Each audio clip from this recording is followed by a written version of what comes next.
ये कहानी एक मामूली कहानी नहीं है। इस कहानी को सुन के एक जो इंसान ज़िंदगी में कुछ सफल बनना चाहता है, इस कहानी के अंदर वो सारी बातें उसे रिलेट करके मिलेंगी जो कहीं ना कहीं वो ज़िंदगी में जानना चाहता है। कभी कभी ज़िंदगी में सारी चीज़ें हमें पता होते हुए भी हम वो काम बार बार करते हैं जो असल में हमारे लिए बहुत गलत होता है, और हम जानते हुए भी उस आदतों को कभी अपने आप से दूर नहीं कर पाते। ये कहानी आज उसी बात को आपके सामने रिप्रेजेंट करेगी कि ज़िंदगी में जो आप गलती कर रहे हो, कहीं ना कहीं आप इस कहानी के माध्यम से जानो और उसमें बदलाव करो। एक लड़का था जो मिडिल क्लास की फैमिली से था। उसके पापा एक फैक्ट्री में मजदूरी काम किया करते थे।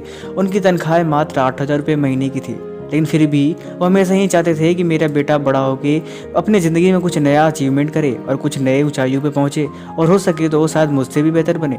क्योंकि माँ बाप हमेशा ज़िंदगी में वही इंसान होते हैं जो हमेशा अपने बच्चे को अपने से ऊपर रखते हैं।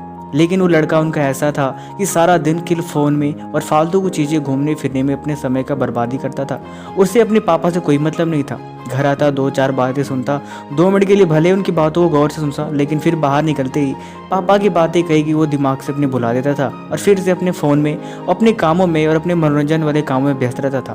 उसे पता ही नहीं था कि ज़िंदगी किस कदर चलती रही और ज़िंदगी किस कदर चल रही है। उसे सिर्फ आज दिखाई देता था और वो सिर्फ आज में ही खोया रहता था।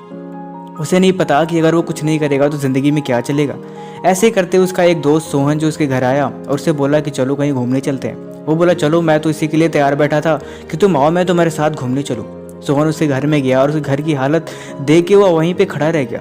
बोला कि ये तुम्हारा घर है? उसने बोला हाँ, ये मेरा घर है। उसने दिखाया उसकी माँ एक फटे हुए कपड़ों में खाना बनाने का काम कर रही थी और वहाँ पे झाड़ू पोछा कर रही थी, और वो चुपचाप अपने बिस्तर पे जाके लेट गया और बोला माँ जल्दी से खाना ले आओ, हमें कहीं बाहर घूमने जाना है। दोनों दोस्त आपस में बैठ गए, लेकिन सोहन बोला कि तुम्हें अफसोस नहीं होता है सारी चीज़ें देख के? उसका टूटा हुआ घर, टूटे हुए बिस्तर, उसकी माँ फटे हुए कपड़ों में कैसे करके ज़िंदगी का गुजारा बसर चलता था, लेकिन फिर भी उस बात को, उससे किसी बात का गम ही नहीं था। वो बोला कि तुम्हारे पापा कहाँ काम करते हैं? तो बोला एक फैक्ट्री में काम करते हैं। मम्मी ने बोला जाते समय पापा को अपने खाना दे के जाना और फिर उधर से निकल जाना। वो बोला ठीक है, जल्दी से पैक कर दो, मुझे बहुत देर हुई है, मुझे घूमने जाना। मम्मी ने खाना पैक कर दिया, वो पापा को खाना देने गया। सोहन बोला आज तुम यहीं खड़े रहो, मैं जहाँ वहाँ जाऊँगा, तुम सिर्फ उनकी बातें सुनना। सोहन उन दोनों के साथ चले गए और साथ में जाते समय वो पापा के साथ गया और बोला ये लीजिए आपका खाना। सोहन वहाँ पे खड़ा होकर सुन रहा था। फिर वो जब उसके पापा के पास गया और बोला कि तुम चलो, मैं थोड़ी देर में आता हूँ। उसने पूछा अंकल जी आप ये सारा काम क्यों कर रहे हैं? उन्होंने बताया कि मेरा एक बेटा है, वो पढ़ने में बहुत होशियार है। वो हमेशा कभी कभी बैठता है तो कहता है पापा मैं बड़ा होकर डॉक्टर बनूंगा, मैं आपके अच्छे नाम रोशन करूंगा। लेकिन मुझे नहीं पता कि वो बाहर क्या करता है, लेकिन मुझे यकीन है कि मेरा बेटा एक दिन मुझसे भी महान इंसान बनेगा, और वो शायद उसे ये दिन ना देखना पड़े, इसीलिए मैं मेहनत कर रहा हूँ। मजदूरी करके उसे अच्छे कपड़े दिलाता हूँ, अपने भले फटे हुए कपड़े पहन के काम चल जाता है। उसकी माँ भले ही अच्छी साड़ी नहीं पहनती है, लेकिन हम उसके लिए बेहतर करते हैं क्योंकि वो हमारा इकलौता बेटा है। उसके लिए मैंने अभी पिछले महीने नया फ़ोन ला के दिया। उस फ़ोन में वो पढ़ाई करता है, उस फ़ोन में अच्छी चीज़ सीखता है, लेकिन वो क्या करते हैं पता नहीं, लेकिन मुझे यकीन है कि मेरा बेटा एक दिन ज़रूर मेरा नाम रोशन करेगा। वो उसका दोस्त वहाँ पे खड़े होकर उसकी बातें सुन रहा था और वो सोहन उसकी बातें सुनवा रहा था। वो चुपचाप खड़ा, वहाँ से उसकी आंखों से आंसू निकल आए, क्योंकि असल में वो समझ गया था कि वो कर क्या रहा है। हर बच्चे को या फिर हर माँ बाप को अपने बच्चे से बहुत उम्मीद होती है, और हर बच्चे को अपने माँ बाप से उम्मीद होती है, लेकिन माँ बाप अपनी ज़िंदगी में अपना फ़र्ज़ अदा करते हैं, लेकिन आप लोग आज उनके बच्चे का भी फ़र्ज़ अदा नहीं करते।